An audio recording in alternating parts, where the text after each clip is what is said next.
행자 리포트의 새 배우 모시겠습니다. 조효정 배우님, 정성일 배우님, 김태현 배우님까지 모시겠습니다. 박수 부탁드립니다.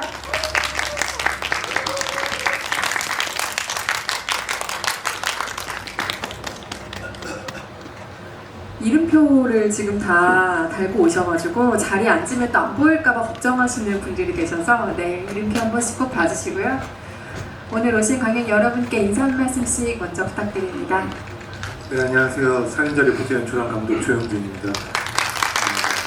귀한 발걸음 해주셔서 너무 감사드리고 모쪼록 즐거운 관람이셨기를 빕니다. 감사합니다. 네, 안녕하세요. 이영훈 역할 정성일입니다. 반갑습니다. 네, 안녕하세요. 백선주 역의 조효정입니다. 와주셔서 감사합니다. 네, 안녕하세요. 한상호 역의 배우 김태현입니다. 감사합니다. 영화를 보면서 저는 인터뷰도 제 직업의 중요한 부분 중에 하나이기 때문에 굉장히 좀 가깝게 마음을 두고 조금 더 이입하면서 지켜볼 수밖에 없는 영화였다는 생각이 드는데요. 인터뷰를 해본 사람들은 조금 더 공감을 할 수 있을 만한 내용은 사실은 Q&A, 그러니까 묻고 답한다는 것 외에도 굉장히 다양한 층위가 있는 대화 형태가 바로 인터뷰입니다. 여기에서 의사와 환자의 상담 장면도 잠깐 등장을 하는데 넓게 보면 그것도 인터뷰의 형태로 포함을 할 수가 있을 것 같아요. 감독님은 처음에 기획을 하고 글을 쓰시면서 왜 하필 인터뷰라는 형태를 떠올리셨을지가 일단 궁금했고, 그리고 배우분들은 직업의 특성상 질문하는 사람보다는 답변을 할 사람의 자리에 앉아 계신 경우가 많을 텐데 이번 영화를 경험하시면서 인터뷰에 대한 생각이 조금 더 달라지거나 이런 면이 있는 대화구나 라고 조금 더 생각하게 되신 면이 있다면 무엇인지 궁금한데요. 감독님부터 답변 부탁드립니다.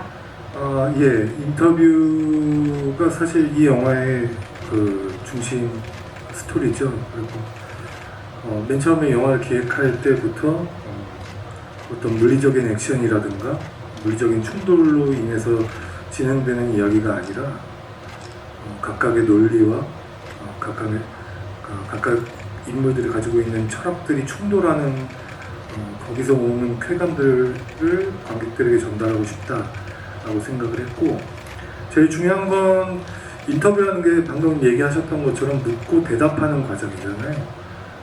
이게 묻는다는 건 어찌 보면 굉장히 공격적인 행위일 수 있다고 생각을 했고, 그리고 대답한다라는 건 역시나 방어적인 행동, 그리고 대답과 동시에 반문하는 과정도 있고, 그래서 충분히 그 말로써 이루어지는 공격과 방어의 형태들이 계속 일관되게 이루어질 수 있다고 생각을 했고, 그 인터뷰어와 인터뷰이의 관계가 역전되는 과정이, 사실 영화라는 것도 항상 어떤 누군가가 주도권을 쟁탈해 나가는 것이 영화의 주요 이야기이기 때문에 인터뷰의 어떤 주도권이 누구에게 넘어가느냐에 따라서 이야기가 어떤 긴장감을 형성해 갈 수 있는지 그런 부분들을 다시 한번 고민해 보고 싶어서 영화를 기획하게 됐습니다.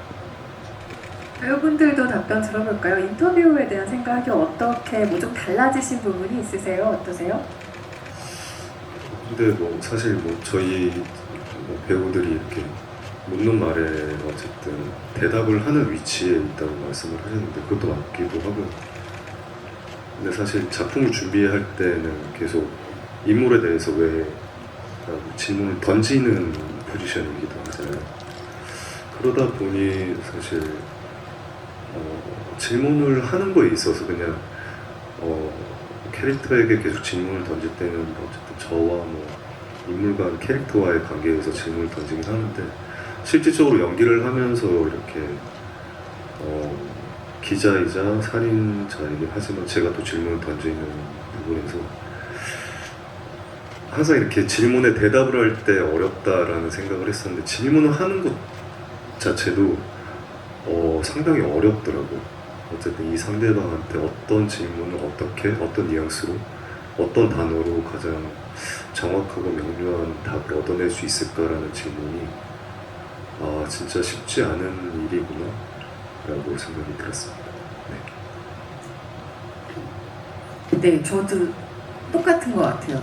저희가 연기를 한다는 것 자체가 늘 내가 맡은 캐릭터에 대한 혼자 묻고 혼자 답하고가 익숙하기도 한데, 근데 또 이것도 굉장히 특수한 상황이고 상대방이 있는데, 제가 사실은 뭐 원하는 답이라기보다는 이렇게 뭐랄까 이런 답을 하지 않을까라고 그게 있는 거잖아요. 기자가 물어볼 때는. 그러니까 정말 상당한 력이 들더라고요. 진짜 그야말로 력이 굉장히 들었고, 이 영화에서의 상황이 정말 특수하고 정말 긴장감이 상당하구나를 초반 영화 3분의 1 지점 푸른색으로 이 미디어 아트가 바뀌기 전까지 3분의 1 지점까지가 솔직히 가장 힘들었어요. 저는 그 긴장감 때문에 오빠와 제가 정말 멀리 테이블 끝과 끝에 앉아 있음에도 불구하고, 근데 그 테이블 몇 미터였죠? 진짜 길었잖아요. 2m. 정말 긴 테이블인데도 정말 긴장감이 상당했어요. 그래서 와, 이거 보통 일이 아니다 진짜. 좀 특수한 상황이었던 것 같아요. 이 영화에서의 인터뷰는. 네, 그래서 긴장감이 있어서 저는 좋았습니다. 네. 인터뷰라는 근본적인 목적으로 보면, 인터뷰라는 거는 이제 답변하는 사람이 굉장히 좀 불편하고 좀 경직되고 이런 거라고 좀 생각을 했거든요. 그래서 그 인터뷰가 주는 어떤 그 에너지가 저는 또 이 안에 그 상황 안에서의 상담에 좀 많이 비슷한 맥락이 아닐까라는 생각을 좀 해봤고요. 그 상담에 있어서 결국 답변하는 자가 그 답변을 통해서 치유를 받는다는 생각을 또 했습니다. 그래서 인터뷰는 또 다른 의미로 치유를 받을 수 있는 어떤 대화의 종류가 아닐까라는 생각을 한번 해봤습니다. 여러분 각자도 인터뷰에 대해서, 그리고 배우들이 과정을 갖추시듯 각자 일상에서도 스스로에게 질문을 던지고 답을 하는 셀프 인터뷰 과정들을 거치잖아요. 그 의미가 조금 더 확장되는 경험을 이 영화를 통해서 해보셨으면 하는 바람이기도 합니다. 저는 영화를 보는 내내 물론 두 배우가 연기해낸 이 역할들이 정말 최적으로 찰떡이긴 하지만, 혹시 인물의 성별이 바뀌었다면, 영혼과 선주의 성별이 바뀌었다면 또 다른 에너지가 어떻게 그려졌을까 굉장히 궁금해하면서 영화를 보기도 했는데요. 감독님, 혹시 기획 단계에서 잠깐이라도 상상해 보신 적이 있으세요? 여자 살인마와 남자 기자. 상상을 해본 적도 있고, 뭐 그런 제안을 받아본 적도 한 번 있었어요. 여자로 바꿔보면 어떻겠냐, 그런 제안이 있었는데, 일단 기본적으로 뭐 성별이 바뀌었어도 크게 문제가 될 부분은 없다라고 생각이 들었고, 하지만 그게 긴장감을 유지하는 데 있어서 일단 선주의 역할은 여기자가 하는 것이 맞지 않을까. 그러니까 어떤 물리적인 위압감이 형성되려면 어찌됐건 영혼의 역할이 남성인 것이 오히려 더 일촉즉발의 불안감을 형성시킬 수 있지 않을까? 그냥 보고만 있어도 라는 생각이 들어서 그렇게 결정하게 됐습니다. 2701호에서 굉장한 에너지의 인터뷰가 벌어집니다. 조여정, 정성윤 두 배우가 연기한 캐릭터가 주고받는 대화만으로 이어가는 팽팽한 긴장감을 만들어냈는데요. 기본적인 장소가 호텔방 안에서만 지금 계속해서 이야기가 이루어진다는 점, 이걸 가만히 생각을 해보면 두 배우가 연기에 있어서 다른 어떤 기술적 도움이나 다른 여러 캐릭터들과 주고받는 호흡 같은 걸 아예 차단된 굉장히 불가능한 상태의 연기라는 것을, 한마디로 배우들에게 물러날 곳이 없다, 뒤로 물러설 어떤 영역이 없다라는 느낌을 주는 연기라는 것에 다들 동의하셨을 것 같은데요. 어려웠을 것에는 우리 모두가 이미 영화를 본 상태에서 동의가 되는 지점인 것 같으니 저는 다른 지점을 한번 여쭤보고 싶습니다. 촬영을 마친 이후에 어려웠지만 그래도 이 내가 도망갈 곳 없는 이 포맷에서 느낀 새로운 재미도 좀 있지 않았을까라는 생각이 들기도 하고요. 그렇게 나를 좀 밀어붙여본 결과 완성된 영화를 봤을 때 아, 나에게 저런 얼굴이 있었구나를 발견하게 된 부분도 혹시 있지 않으셨을까 싶습니다. 두 분께 마이크 넘깁니다. 제가 영화 홍보할 때 인터뷰 했을 때도 했던 이야기인데 감독님이 이렇게 감독님이 네, 저희가 처음 책을 받아봤을 때 와, 이런 형식의 영화가 있다니, 이런 형식의 영화가 나올 수 있으면 좋겠다, 우리가 만들어서 그걸 멋지게 만들어서 완성하고 싶다. 그러니까 무섭지만 그런 마음이 있었기 때문에 배우들이 뛰어들 수 있었던 거라서 사실 해낸 것 자체가 저한테는 되게 의미가 커요. 자부심도 있고 뿌듯해요. 이런 형식의 한국 영화를 완성하고 관객들이 봐줄 수 있다는 거. 또 관객분들도 충분히 그 새로운 형식과 이 영화의 진정성을 알아주시는 것 같아서 그것만으로도 굉장히 너무 기쁘고요. 새로운 얼굴이라고 하면 글쎄요, 마지막에 이제 선주가 묶였다가 죄송합니다. 묶였다가 깨어나면서부터 저희는 그걸 이제 산막이라고 부르게 됐었는데, 촬영하면서는 그 산막 부분에서부터는 사실은 뭐 무슨 정신으로 연기를 했는지 잘 모르겠어요. 그냥 그 상황에 잠겨서 그냥 거의 그냥 본능적으로 한 것 같아서 그런 얼굴들은 제가 모니터했을 때 오호 이런 얼굴이 있군, 이렇게 되는군. 뭐 마지막 엘리베이터에서 이제 거울에 비춰진 얼굴을 볼 때나 그거는 뭐 어떻게 나오겠다 예상은 전혀 못한 씬들이었던 것 같아요. 네, 그렇습니다. 네, 뭐 사실 그런 것 같아요. 저는 어쨌든 도망갈 곳이 없다고. 저는 원래 그냥 공연, 무대, 연극을 좀 하다 보니까 사실 그냥 뭔가 이게 영화랑 뭐 공연이랑 뭔가의 좋은 장점이 플러스 알파적인 그런 실험적인 게 너무 좋았거든요. 보신 분들이 많이 뭐 연극 같다라는 말씀을 하시는데 저도 사실 대본을 봤을 때는 그런 생각을 안 한 것도 아니지만 사실 뭐 이게 대단한 부담으로 사실 오지는 않았었어요. 그냥 너무 재밌겠다, 이런 게 영화로 나올 수 있다니 하다 보면 다른 게 있었다면 그냥 더 많은 스태프분들과 끊어갈 수 있는 장점과, 근데 그게 이제 어쨌든 공연을 하면 제가 저를 보지는 못하잖아요. 공연이 끝나면 그냥 온전히 관객분들만 제가 연기를 어떻게 하는지 보지만 뭔가 공연을 모니터하는 듯한 느낌? 내가 이럴 때 이런 표정이 나오는구나, 이렇게 했구나. 저는 그게 너무 재밌었습니다. 내가 뭐 이런 감정이 이런 얼굴이 나오는구나 라고 해서 전 좀 다 모든 게 좀 새롭게 좀 보였던 것 같아요. 네. 사실 이 새로운 형식 때문에 무섭고 겁이 났던 거는 저만 제일 그랬던 것 같아요. 사실 그러니까 진짜 이렇게 얘기하신 것처럼 오빠는 재밌겠다 에너지가 좀 더 크셨어서 제가 그래서 이 두 배우 오빠를 많이 의지하면서 갈 수 있었던 것 같아요. 맞잖아요. 네. 근데 엄살이 진짜 심해요.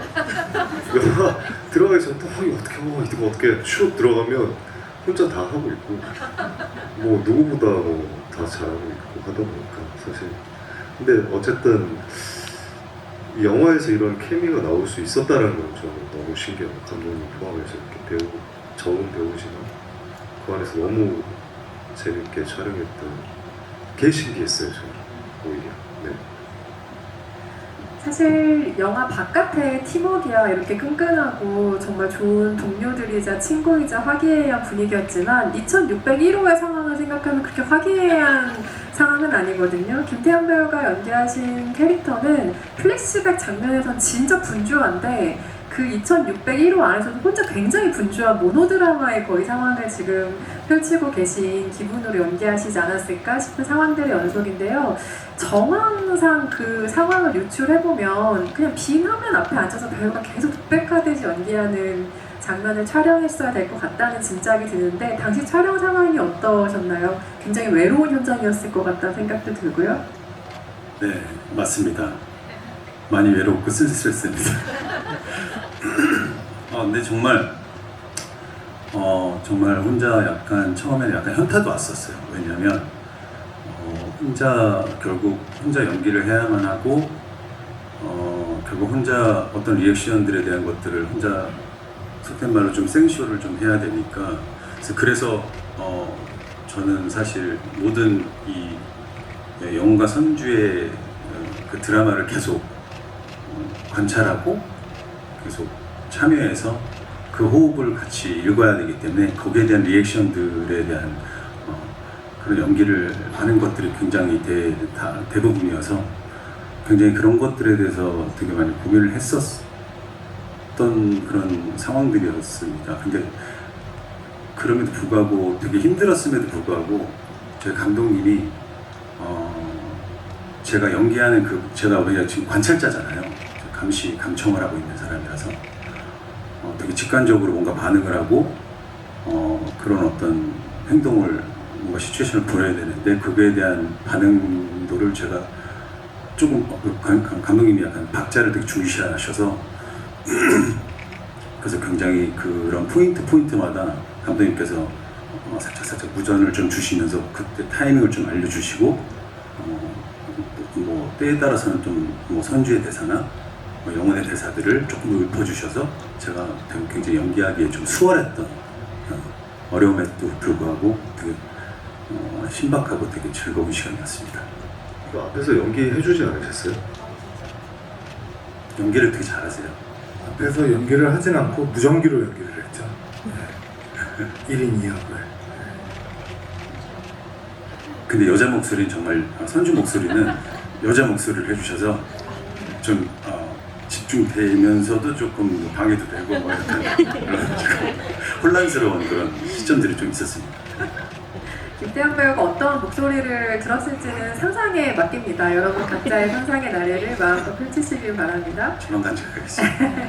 아까 그 식탁의 길이를 말씀해 주셔서 알게 됐네요. 2m 정도의 길이를 마주하고 영웅과 선주가 앉아있는데 처음에 이렇게 대치 상황처럼 앉아있을 때 저는 무슨 생각을 했냐면 언제 이 영화의 카메라가 움직일 것인가 혹은 언제 이 인물들이 저 거리를 좁혀서 물리적인 터치가 있을 것인가 굉장히 궁금해졌어요. 그래서 카메라와 인물들이 도대체 언제 움직이는가를 굉장히 흥미있게 지켜보면서 영화를 봤는데 영혼이 처음 선주에게 다가가던 때가 혹시 기억이 나세요? 차차 다가가면서 특종과 무관하게 정말 한 사람의 생명을 살리러 오셨나요? 라고 질문할 때 영혼이 처음으로 선주에게 다가가는 장면이 나오고 그때부터 카메라도 조금씩 동선이 적극적으로 움직여지게 됩니다. 각본상에서부터 어느 정도 동선을 생각해 두지 않았다면 사실상 조금 어려운 구조의 영화가 됐을 수도 있다는 생각이 드는데요. 어느 정도 인물 동선이나 카메라 세팅 정도를 각본에서 생각해 주셨을까요? 그 각본을 쓸 때 그 두 인물의 그러니까 영화가 이야기가 스토리가 갖춰야 할 긴장도의 어떤 그 고저의 문제점을 해결하기 위해서 그걸 철저히 인물과 인물 간의 거리 관계로 계산을 했거든요. 그래서 처음엔 맞닿아 있다 멀어져서 앉은 다음에 선주가 영혼이 먼저 한번 다가가고 그 다음에 또 영혼이 슬쩍 다가갔다가 나중에 이제 오히려 선주가 더 가까이 다가가고 이런 식으로 물리적인 거리에 멀어짐과 가까워짐을 계산해서 일단 이야기를 썼죠. 그래서 그리고 나서 이제 클라이막스 지점에 다가갈수록 점점 둘의 거리가 가까워지고 근데 이게 실질적으로 물리적인 거리감만 가까워지는 게 아니라 두 사람의 심리적 거리감도 가까워지는 거거든요. 사실 뭐 영화를 이미 보셔서 아시겠지만 선주가 영혼에게 동질감을 느끼고 동조자가 되어가는 과정에 그 물리적인 거리들이 계속 그 작용을 해줌으로써 두 사람의 이제 심리적인 거리감도 점점 가까워지고 가끔은 그게 위협적으로 느껴지기도 하지만 혹은 어떤 안위를 제공하는 심리적 안위를 제공하는 어떤 요소로서 작동하게끔 계산을 해놓고 작업을 했습니다. 왜 시나리오 작법서 같은 거 보면 잘 쓴 시나리오의 기본적인 구조가 인물들의 물리적인 동선과 심리적인 동선이 같이 가는 구성을 항상 이야기를 하거든요. 작업하시면서 크게 염두하시고 작업을 하셨던 것 같습니다. 그리고 장소 이동이 사실상 플래시백을 제시하고는 없기 때문에 공간 디자인이 매 영화가 중요하긴 하지만 살인자 리포트의 경우에는 특별히 중요한 요소였을 것 같다는 생각 들고요. 특히 아까 정성일 배우 언급해주신 미디어 아트의 경우에는 그게 인물들의 대화 분위기에 맞춘 좀 조명의 역할도 하고 있죠. 조효정 배우가 지목해주셨다시피 파란 조명으로 바뀌는 것부터 인물들의 분위기가 조금 달라진다. 이들이 대화의 리듬이 조금 바뀌기 시작한다는 어떤 신호탄처럼 느껴지기도 하고요. 프로덕션 디자인의 기본 컨셉은 어느 정도 생각해두고 작업하셨어요? 원래는 이제 뭐 세트 벽 자체를 움직여 볼까 생각도 했고, 그러니까 그 로케이션 세트 자체가 하나의 새로운 캐릭터로서 작용을 하고 두 사람 사이의 긴장감이 올라갈수록 조금씩 더 옥죄어오는 느낌이었으면 좋겠다라고 생각을 했죠. 그래서 총 5단계로 나눠져 있는데 처음에는 이제 빈티지한 그림이 걸려 있는 것처럼 보이다가 이제 영훈이 모니터를 작동시키면 그 회색, 흰색 주로 그 미디어 아트가 작용하고 그 다음에 블루, 그 다음에 맨 마지막에 레드, 그 다음에 상호를 처형할 때는 이제 하얀색으로 변화하는데 이거는 이제 각각 일상의 공간이 이제 굉장히 이질적인 공간으로 변화했다가 그것이 굉장히 그 이성적인 논리적인 대화가 오가는 첨예한 공간일 때는 블루로 변화하고 이제 둘의 감정의 극단에 올라갈 때는 이제 레드로 바뀌게 되면 그리고 나서 이제 상호를 처형하는 화이트일 때는 일종의 수술방이죠. 수술방을 그 의사로서의 어떤 움직이는 영혼을 서포트해 줄 수 있게끔 수술방을 연상시키는 그런 화이트로 디자인을 했습니다. 그렇게 공간마다 조금씩 감정이 바뀌는 듯한 영혼을 보는 관객의 마음이 사실 굉장히 복잡해지는 작품이기도 한 것 같습니다. 영화가 끝날 때까지 마냥 아우 저 나쁜 X 이렇게 영혼을 그렇게만 말할 수 없는 작품이라는 점에 모두 공감하시지 않을까 싶은데요. 분명히 살인이란 행위 자체는 질책하게 되면서도 묘하게 응원하고 싶은 마음이라고 해야 되나? 이런 딜레마가 계속해서 관객의 마음 안에 일어나게 되죠. 배우 본인은 영혼을 어떻게 바라보셨을까 굉장히 궁금한데요. 보통은 연기를 하면서 나의 인물이 그래도 나는 아껴주자, 모두가 미워해도 나는 사랑해주자라는 마음으로 보통은 접근을 배우들이 하시는 걸로 알고 있는데 평소 캐릭터를 대하고 가까워지는 것과는 조금 다른 접근이 필요하시지 않았을까 싶기도 하고 예를 들면 조금 뭐 평소와는 다르게 거리를 두고 인물을 생각하게 된다든가 영혼을 어느 정도로 좀 바라보고 대하게 되시던가요? 사실 그 부분이 어려웠던 것 같긴 해요. 그러니까 거리를 둔다라는 건 사실 저는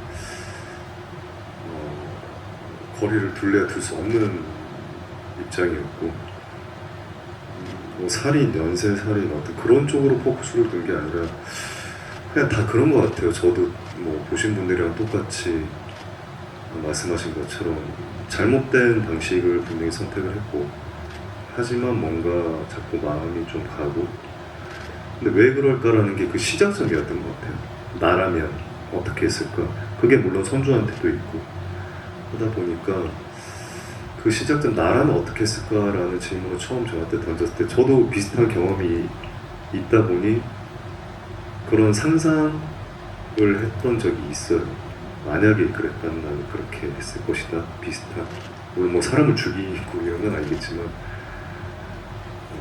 그러다 보니 그냥 거기 시작점에서 시작을 해서 접근을 계속 하다 보니까 마음이 안 갈 수가 없죠. 왜냐면 그 마음을 알아야 제가 그 결과값으로 어쨌든 연기를 할 수 있다 보니까 분명 잘못된 거죠. 살인이란 것도 그렇고. 저도 뭐 인터뷰를 하다 그런 얘기를 했는데 사적 제재라는 문제에 대해서는 분명히 잘못된 거고 영웅이 뭐 다크 히어로가 될 수 없는 거 그렇게 비춰지고 싶지도 않았고 감독님이랑 늘 그런 얘기를 했지만 그 사적 제재라는 단어 자체가 왜 나왔는지에 대한 질문을 던지고 싶어요. 누구에게나 공평한 우리나라나 어느 나라가 됐건 법이 모두를 지켜줄 수 있었다면 그런 사적 제재라는 어떤 단어 자체가 발생했을까라는 질문을 던지고는 싶어요. 네. 저는 영혼을 처음에 이해하지 못하다가 점점 이 사람의 사연이 하나씩 드러날수록 저도 모르게 이 사람에게 조금 더 마음이 가고 이입이 되는 상황들을 경험을 했는데 끝까지 이 캐릭터에 공감하지 못하고 좀 이건 좀 이 캐릭터가 나쁘지 않다라고 생각했던 점 중에 하나는 룸서비스를 본인 먹을 것만 시켰다는 점이 약간 이 사람의 캐릭터를 좀 생각하게 하지 않나. 네, 앞에 두고 그렇게 고기가 넘어가던가 뭐 이런 생각이 정확하게 보셨습니다. 그런 점에서 이제 사람의 성격이 나오는 거죠. 예, 뭐 농담이었고요. 조여정 배우 같은 경우는 선주가 영혼에게 하는 많은 대사 중에 좀 의미심장하다고 생각되는 것들이 많으셨을 것 같아요. 왜냐하면 아직은 그런 상황인지 모르지만 내가 지금 하고 있는 모든 질문이 결국에 나에게 돌아올 질문이 되기 때문인데요. 이를테면 선주는 영혼에게 살인을 의뢰한 환자들이 죄책감을 느끼진 않나요? 라고 굉장히 날카롭게 물어보지만 그건 이후에 자기 자신에게 던져야 하는 질문이 되기도 하거든요. 선주로서는 그 상황을 모르지만 조여정 배우는 이미 이 이야기의 끝을 알고 연기를 해야 되는 상황이었기 때문에 그 대사가 굉장히 어려웠을 것 같다는 생각도 들어요. 그 촬영할 때 뉘앙스를 조금 더 고심하셔야 했을 거라고 짐작이 되는데요. 이게 어제 질문지를 제가 읽고 안 그래도 소름 끼쳤다고 이야기를 나누다 들어왔는데 사실은 배우들이 연기할 때는 이야기의 끝을 끝까지 다 알지만 처음부터 갈 때는 알지만 지우고 가야만 하거든요. 그래서 사실은 의식적으로 굉장히 그 생각을 깔고 앉는단 말이죠. 뒤에 이야기의 내용을 딱 깔고 앉고 지금 일어난 이 일에 대해서만 하는데 이 질문이 소름 끼쳤던 이유는 제가 촬영을 해 나가다가 이게 하루 안에서도 몇 시간 안에 일어난 일을 저희가 몇 달로 나눠서 찍다 보니 조금씩 촬영을 해 나가는데 그날의 전날 찍은 것과 오늘의 감정 연결이 튀어서도 안 되고 어떻게 보면 상태도 튀어서도 안 되고 그러니까 예를 들면 먹고 부어서도 안 되고 몇 초 만에 사람이 바뀌니까요. 뭐 여러 가지를 이제 신경 쓰는데 그날 촬영분을 제가 끝내고 감독님이 항상 그날 찍은 것들을 쫙 붙여서 다 같이 이렇게 모니터를 하고 이제 그날을 마무리했는데 그날 제가 딱 거기 그 대사까지 찍고 딱 끊었어요. 근데 뒤에 부분을 생각해서 그런 건 아니고 그냥 뭔가 이거는 아닌 것 같아요. 제가 잘못한 것 같은 거예요. 그래서 이거 좀 뭔가 이건 아닌 것 같은데 그래서 엄청 감독한테 부탁을 해서 혹시 시간이 되면 한 번만 더 이걸 해볼 수 있겠냐.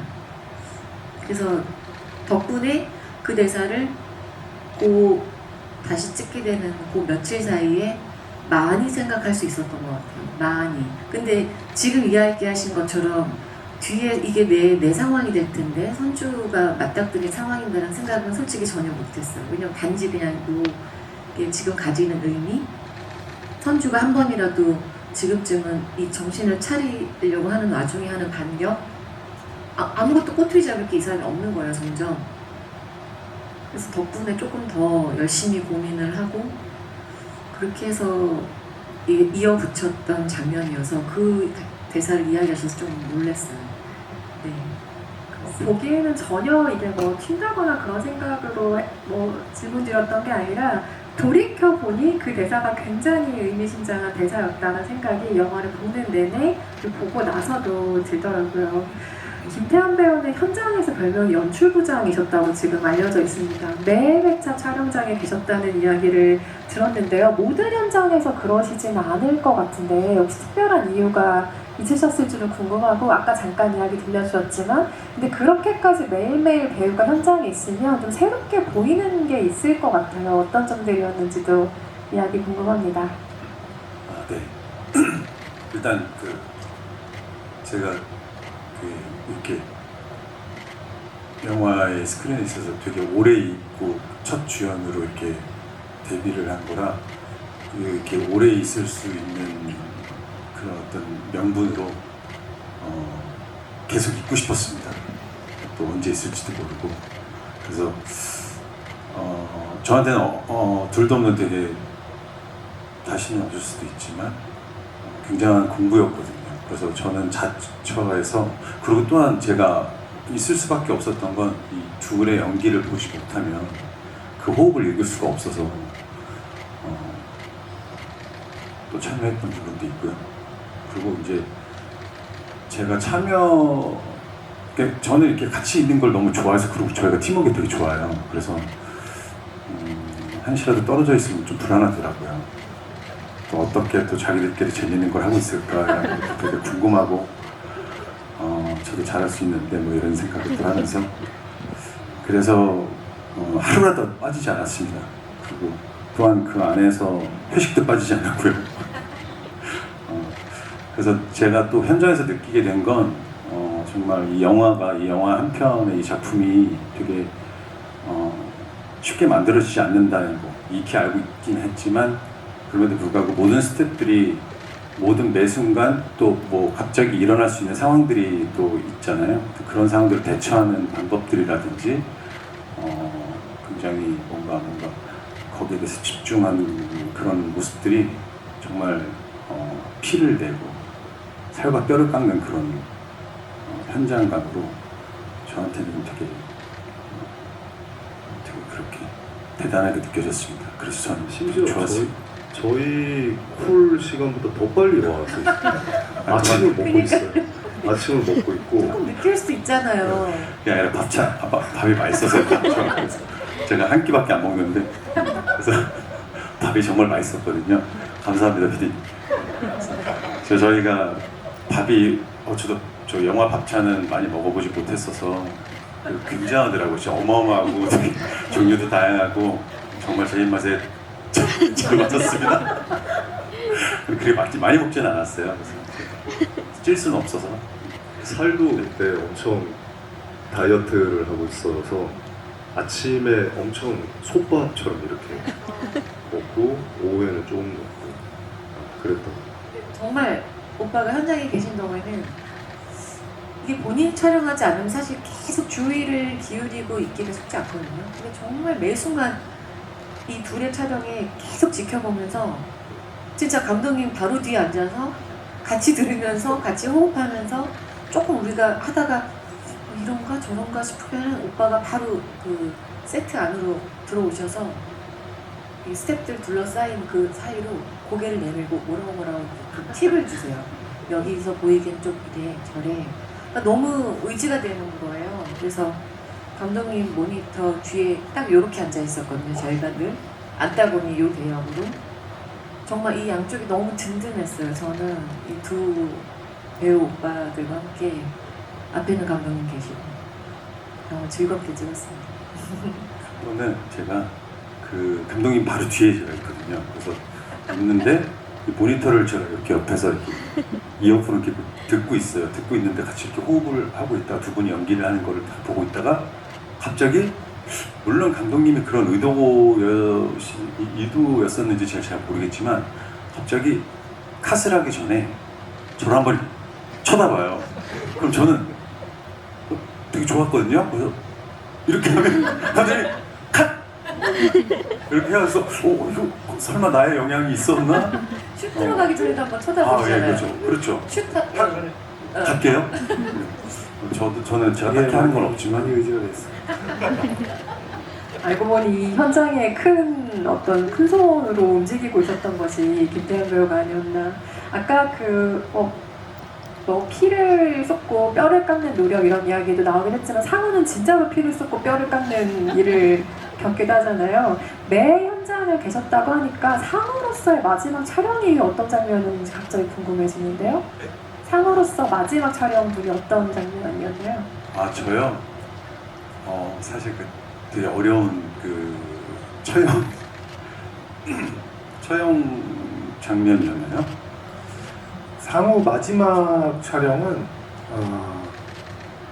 다른 거였고요. 실제적으로 이제 상으로서 그러니까 영화의 순차적으로 봤을 때 마지막은 사실 영화에 편집돼서 나오지 않는데 선주의 꿈에 나오는 장면이 있었어요. 편집돼서 이렇게 선주가 결국에는 영혼을 만나고 집으로 가서 혼자 잠을 자다가 칼을 들고 찾아온 상우한테 죽임을 당하는 악몽을 꾸고 죄책감에 이제 마당에 혼자 나와서 혼자 흐느끼는 장면이 있거든요. 결국에는 영훈이 얘기했던 것처럼 죄책감이라는 게 결국에는 감내하기 쉽지 않다라는 걸 스스로 인식하면서 이제 무너지는 선주의 모습을 사실 보여지거든요. 근데 거기서 이제 칼 들고 온몸에 물이 젖어서 들어오는 상우가 마지막 촬영이었습니다. 그것도 왠지 젖어 있었다면 꽤 힘든 촬영이었을 것 같은데 삭제가 돼서 아쉽네요. 어쨌든 영화 안에서도 영화 밖에서도 이어폰을 계속 끼고 계셔야 했던 노고가 이대현 배우에게는 있었던 것 같네요. 인상적인 장면이 아주 많지만 조여정 배우의 장면으로는 영혼에게 상우를 맡긴 뒤에 아마 알아서 처리해 주십시오 의미였겠죠? 그 호텔 복도를 걸어 나오는 그 얼굴을 정말 영화 엔드크레딧이 다 올라간 뒤에도 잊기가 어려운데 아까 잠시 그 엘리베이터 장면을 이야기해 주신 것을 보면 이게 어떤 철저한 분석의 순간이었다기보다 정말 본능에 맡긴 채 연기를 하셨던 시퀀스가 아니었나 싶긴 한데요. 그 장면 촬영하실 때는 어떠셨나요? 여기 혹시 연기하는 분 계실까요? 갑자기 궁금해졌어요. 한 분은 있을 것 같은데 저하고 여기 연기하는 분 안 계세요? 저기 뭐 어떤 여자분 머리 쓸어넘기면서 공감하실 텐데 연기를 안 해도 이거는 그렇게 느끼실 거예요. 계산을 할 수가 없는 장면인 것 같아요. 이거는 원래도 배우라는 게 상상의 대부분을 의존해서 해야 되는 게 맞지만 제가 아직 아이도 없고 뭔가 직업도 다르고 그러니까 이것도 상상의 일부야라고 상상을 하면서 접근을 하긴 하는데 너무 거대한 감정이다 보니까 좀 많이 무서웠던 건 사실이에요. 그래서 참 감독님들이 정말 예민하시거든요. 겉으로는 이렇게 늘 가만히 계시는데 현장에서도 이렇게 아무 표정이 없이 계세요. 근데 정말 예민해서 모든 걸 다 느끼세요. 그래서 그 복도 이제 걸어 나오는 그 장면을 찍는 날이 가까워 오는데 저희는 그냥 늘 똑같이 감독님 뒤에 이렇게 나란히 이렇게 삼형제처럼 앉아 있는데 저도 티를 안 내는데 제가 너무 스트레스 받는 게 느껴지셨나 봐요. 근데 한 전날쯤 되니까 식사하다가 그거 너무 스트레스 받지 마요 이러시는 거예요. 저는 아무것도 티 안 냈거든요. 그러니까 이거를 다 느끼고 계시는구나. 내가 너무 좀 무서워하고 스트레스 받고 있다는 거를. 그랬는데 이제 촬영 당일날까지 왜냐면 얘기한 대로 분석한 게 아니어서 계산하고 이렇게 뭐 몇 발자국 가서는 이렇게 해야지 이게 아니니까 그날 될지 안 될지인 거예요. 될지 안 될지 너무 뭐 아닌 도잖아요. 그 감정이 나올지 안 나올지. 근데 그런 순간에 진짜 집에 가고 싶은 것 같아요. 너무 무서워서 그 복도 2701호 안쪽에서 문고리 잡고 스탠바이를 하잖아요. 그럼 요 안에 이제 스태프들이 다 있잖아요, 같이. 사실 연기할 때는 이게 스텝이고 배우면 이게 이제 사회벽이 있어야 하는 건데 가깝게 다 붙어가지고 스탠바이 하고 있다가 그 스텝들의 대체로 저보다 어리잖아요, 스텝들. 저 선배가 알아서 하시겠지 이런 맑은 눈으로 나를 오늘 빨리 끝내주시겠지 이런 오늘 이거 롱테이크를 한번 가면 촬영 끝나니까 금방 끝내주실 거야 이런 눈으로 맑게 선배님 갈게요 이러면은 내려다보고 있으면 정말 너무 무서워서 집에 가고 싶어요. 정말 액체가 돼서 흘러내려서 집에 가고 싶어요. 이거 내가 할 수 있을까? 이걸 어떡하지? 문고리 잡는 순간까지도 근데 그래서 제가 무슨 정신으로 한지 모르겠다. 그런 것 같아요. 그 빨간방 부분쯤에 있어서는 그냥 뭐 어떻게 했어요. 그래서 어떻게 됐고 엘리베이터까지 탔을 때는 그때는 좀 진짜였던 것 같아요. 그냥 배우가 자기 입으로 저 진짜였어요 라고 말하기 되게 어렵거든요. 그건 한 점 부끄러움이 없을 때 저 진짜였어요 라고 말할 수 있는데 그 엘리베이터 안에서는 진짜 제가 진짜였던 것 같아요. 그래서 저도 참 감독님이 공을 많이 들인 씬이어서 엘리베이터 씬이 미술적으로도 그렇고 되게 감사한 씬이에요. 그 연결되는 장면이 너무 좋았던 이유는 복도에서부터 이 사람의 심박수와 온도가 점점 떨어지는 게 느껴지는 느낌이라고 해야 될까요? 그래서 엘리베이터 탔을 때 영훈이 지금 손수건으로 자기 피를 막 이렇게 닦잖아요. 그건 어느 정도 사실 정신이 돌아왔다는 거거든요. 딸에게 가서 안아줘야 하니까 이 상황을 수습할 어떤 명분과 역할이 자기에겐 있으니까. 그래서 이 캐릭터가 어느 정도로 끌어올랐다가 어떻게 식어가는지까지를 그 장면 안에서 다 본 것 같았어요. 나중에 조효정 배우가 어떤 연기를 하는 사람이야 라고 누군가 물었을 때 이 장면을 자신 있게 보여주셔도 너무 좋겠다 싶을 만큼 오래 본 배우지만 또 다른 새로운 면모를 또 이 영화를 통해 보게 된 것 같습니다. 감사합니다. 마지막 장면은 영훈의 얼굴로 끝을 맺죠. 영훈이 선주를 만난 다음에 자신의 손을 내려다보고 아마도 지금은 보이지 않지만 손에 묻었던 수많은 그 피들을 상상하는 상황이었겠죠. 그리고 전화를 받습니다. 아동학대 피해자의 상담을 수락할 것인지, 아마도 이것도 치료가 시작되어야 할 만한 어떤 일일 텐데 이것을 수락할지 아닐지 답을 내리지 않은 상태에서 영화는 막을 내리는데요. 하지만 배우는 그때 영훈이 어떤 결론을 내리고 있는 상태라고 상정을 해야 그 표정을 연기할 수 있는 거잖아요. 어떤 마음을 상상하시고 연기를 하셨나요? 사실 정해져 있었어요. 편집점을 어쨌든 감독님이 여러 가지로 생각을 하시고 버전을 그때 2개를 찍었었나요? 하나만 찍고 한 가지로 찍고 그 다음에 이제 여러 가지로 편집을 했죠. 들어오라고 얘기를 할 것인지 아니면 어떻게 끝을 내야 될지에 대해서 굉장히 많은 토론과 논의가 있었고 결과적으로는 제가 이 영화를 통해서 하고자 하는 이야기가 무엇인지에 더 근접할 수 있는 결말은 그 국민의 관객들에게 공유시키고 끝내는 게 맞다라고 생각이 들어서 질문을 던지면서 영화를 끝맺음하자라고 해서 그 편집을 결정을 했습니다. 저는 연기할 때 어쨌든 대본상에 정해져 있었던 그 답대로 연기를 했고요. 그 답은 말씀드리지 않겠습니다.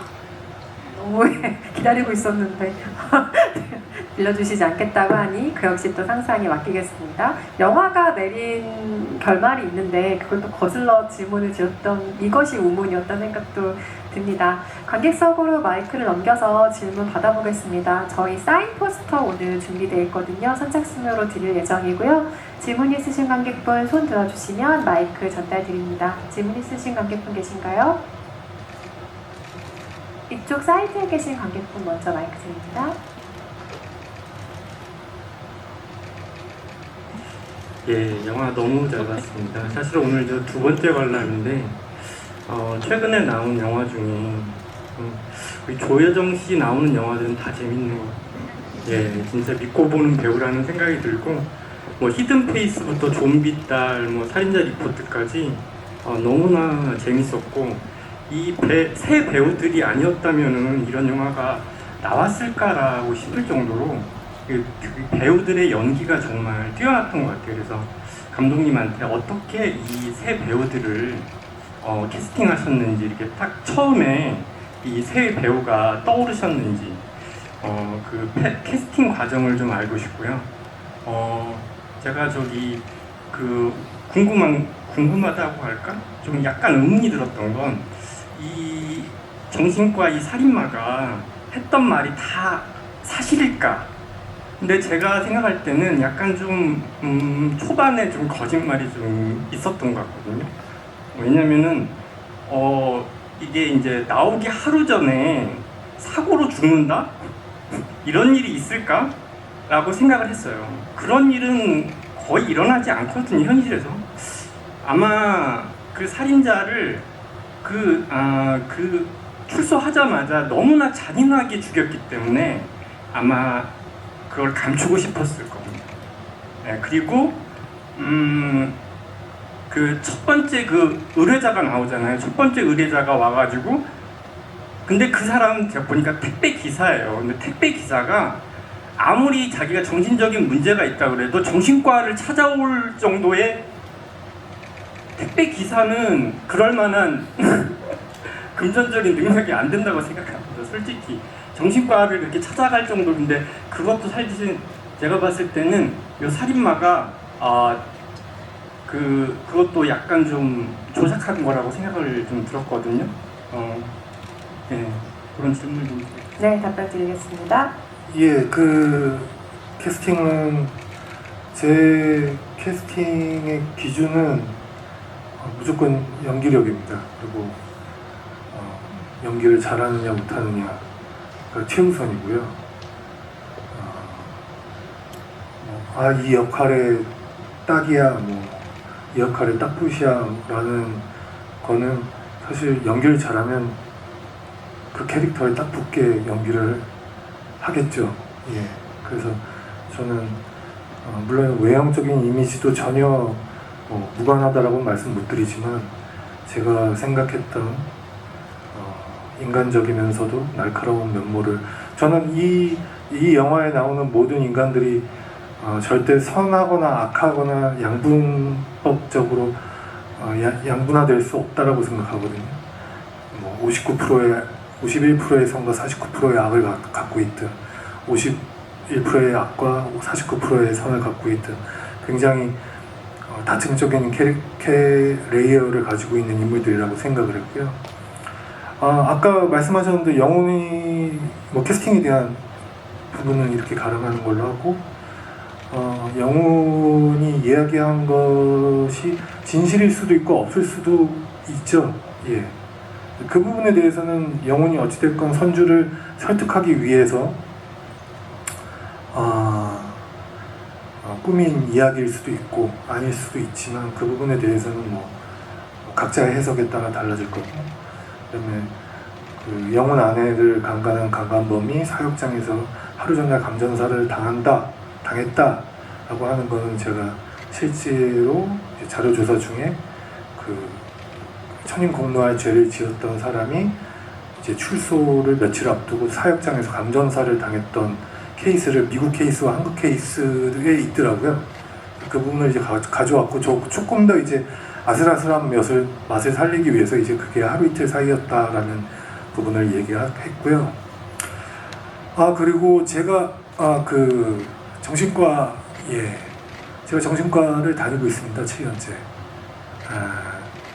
공황장애와 불안장애로 인해서 꽤 오랜 시간 동안 정신과 치료를 받고 있는데 정신과는 굉장히 가까이 있습니다. 그리고 의료보험 적용이 잘 돼서요. 약 한 달치에 15,900원에 받을 수 있습니다. 제가 정신과를 다니면서 사실 정신과 선생님을 뵈면서 사실 이 시나리오를 구성했던 점이 있거든요. 정신과 전문의 그리고 어떤 영화에서 보면 정신과가 굉장히 비싸고 보험 처리가 안 되고 비밀 유지가 안 돼서 개인적인 침해를 당하지 않을까 걱정하셔서 심리적인 어려움이 있지만 정신과를 찾지 않는 분들이 계시는데요. 전혀 그렇지 않습니다. 정신과는 우리들 바로 곁에 있고요. 진료비도 굉장히 쌉니다. 그리고 심리치료 상담료도 30분에 8,900원 정도면 충분히 가능하거든요. 그래서 혹여 마음에 어려움이 조금만 있으시거나 불면증에 시달리시는 분 누구나 쉽게 찾아가실 수 있습니다. 가까운 정신의료원을 어려움 갖지 마시고 저도 홍보하러 나오셨어요. 저도 정신과에 가기까지 굉장히 어려움이 있었고 마음에 부담이 있었는데 막상 처음 찾아갔더니 정신과 선생님이 반드시 이곳에 찾아와야 되는 이유에 대해서 설명을 해주시는데 제가 그래서 또 방금 얘기하신 것처럼 택배기사분이 접근하기 힘드실 거라고 생각할 수도 있는데 진짜 가서 대기하고 있으면 수없이 많은 직군의 많은 환자분들이 정말 다양한 환자분들이 와서 마음의 고통을 치유하고 가시니까요. 진짜 여기 계시는 분들 중에라도 혹시 어려움 있으시면 부담 갖지 마시고 가볍게 그냥 말동무 구하러 간다 생각하시고 가시면 한결 마음 편한 삶을 사실 수 있습니다. 감사합니다. 제가 올해 주변 사람에게 들었던 명언 중에 하나가 또 생각났는데, 감기에 걸렸는데 자가치유 될 거야 하면서 며칠 그냥 뭉개고 있는 경우 많잖아요. 근데 그 친구가 병원은 늘 우리를 기다린다는 명언을 남겨서 그렇구나 라면서 병원의 목록을 찾아봤던 기억이 있습니다. 병원과 가까워져야 합니다, 여러분. 다른 질문도 있으시면 손 들어주세요. 두 번째 줄에 계신 관객분, 맨 끝에 계신 관객분께 마이크 드립니다. 영화를 너무 재밌게 봤습니다. 감사합니다. 제가 이 영화를 보면서 너무 좋다고 느꼈던 게, 저는 예전부터 연극을 너무 좋아했었거든요. 근데 연극을 보면은 그 숭글숭글 쏘여지는 조명으로 분위기가 반전되고 하는 게 저한테는 되게 큰 멋있다라고 생각하는 연극의 매력 중에 하나였어요. 근데 이 영화에서 배우님께서 말씀하신 것처럼 막이 나누듯이 이제 색감이 바뀌잖아요.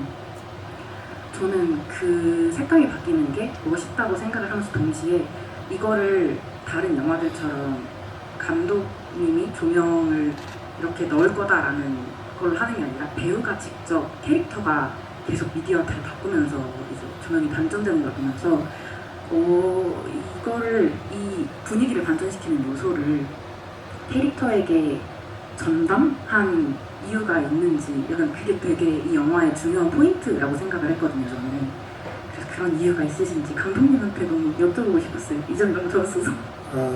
그 미디어 아트와 관련해서 이제 세트 디자인 할 때 제가 이제 뒤에 걸리는 그림들과 어떤 변화적인 요소들에 대해서 미술 감독님이랑 얘기를 하다가 미술 감독님이 이제 최근에 각광받고 있는 미디어 아트 아티스트를 소개해 주셔서 그분이 가지고 소장하고 계시는 이제 작품들을 다 열람한 후에 그렇다면 갑자기 맥와일더 그 디자인 로스 맥와일더, 사실은 제가 좋아하는 그 래퍼와 맥도날드와 빌리 와이더라는 작가의 이름을 합친 겁니다. 사실은 그러니까 로스라는 래퍼와 맥도날드의 맥과 와일더라는 그 미국 작가의 이름이 합쳐진 건데요. 대단한 사람 아닙니다. 그런데 그 사람이 이 방을 디자인할 때 이 방에 있는 그 투숙객들이 어떤 모드에 적합하게끔 뭔가를 만들었겠다라고 저는 설정을 했어요. 그래서 뭔가 차분한 명상의 시간이 필요할 거고, 또 이성적인 어떤 개인적인 사고의 시간이 필요할 거고, 혹은 굉장히 열정적인 그 빨간 방 이름이, 그 리모컨의 이름이 모두가 다 정해져 있었거든요.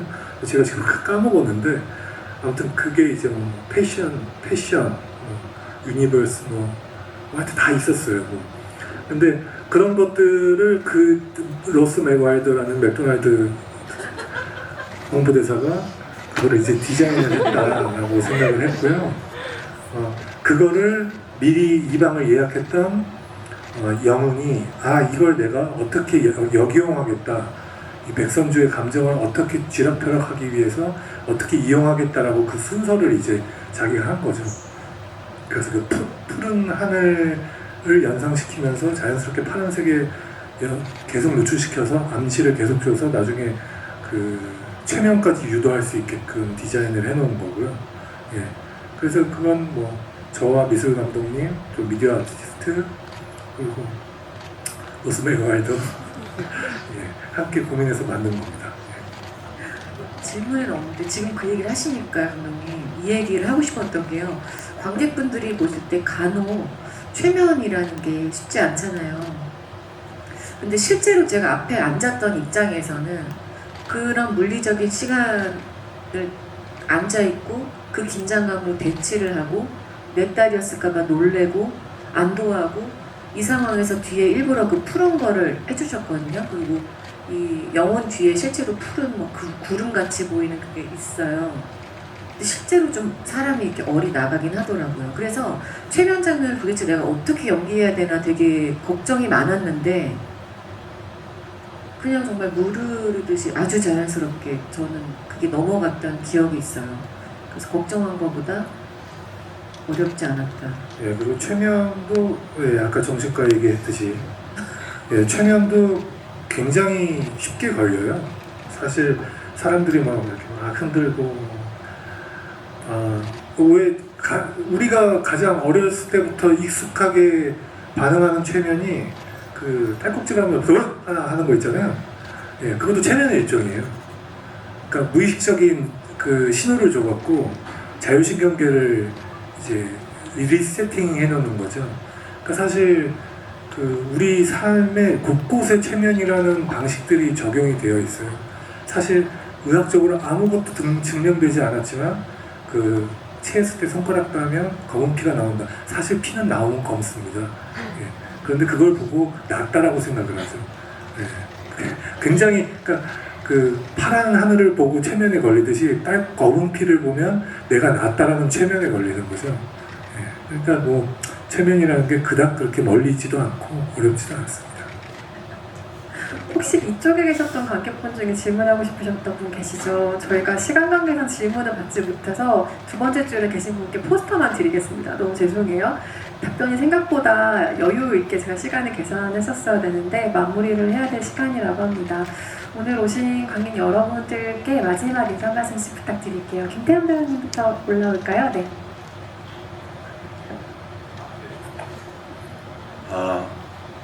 정말 와주셔서 너무 감사드리고 또 잘 봐주셔서 더더욱 감사드리고 그리고 이렇게 함께 해주셔서 무한 감사드립니다.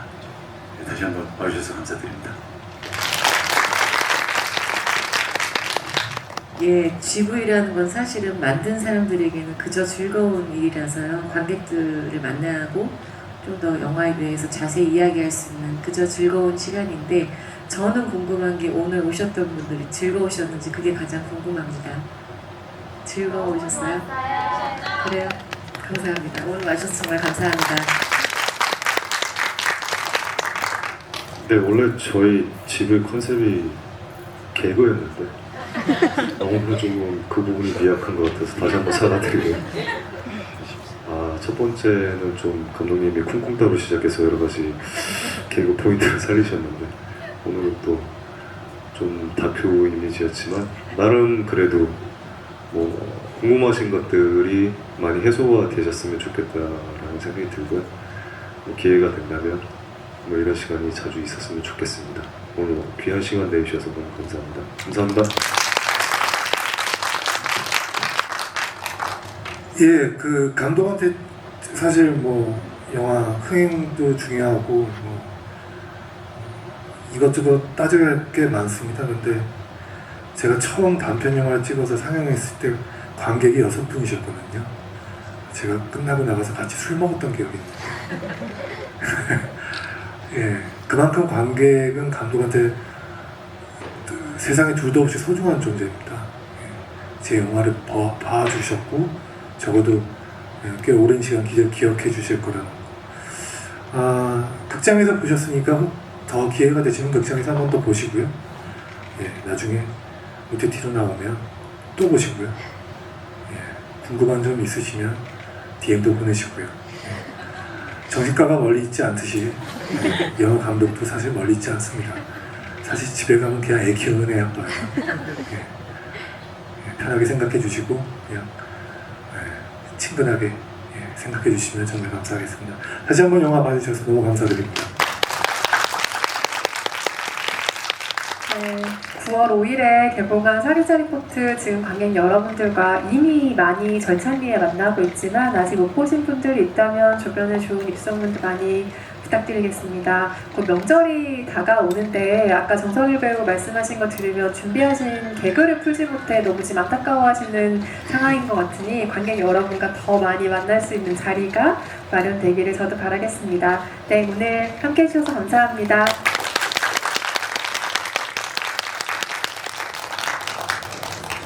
네,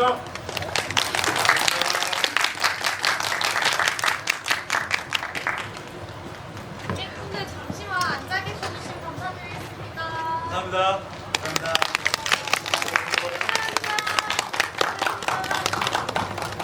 잘생겼어요, 동성이 배우님. 너무 좋아요. 조현정 배우님 진짜 아름다워요.